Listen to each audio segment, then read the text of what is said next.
40 दिन मेरे बाहर ना निकलने से बाला खातून मेरी अहमियत को पूरी तरह भूल चुकी है। मगर भूल जाने वाले अब बिल्कुल अच्छी तरह याद रखेंगे।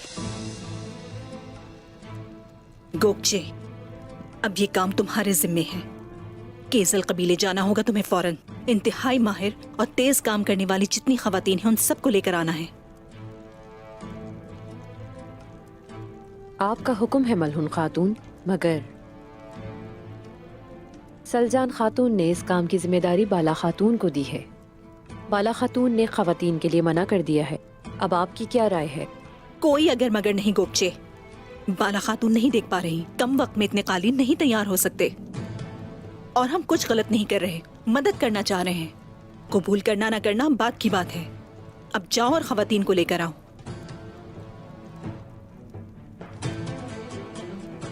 इस तरह हम ये काम भी कर लेंगे और कबीले में इज्जत भी बढ़ जाएगी।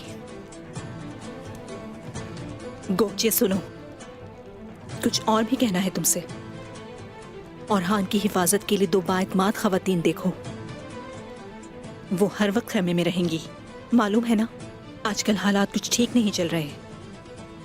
फिक्र न करें,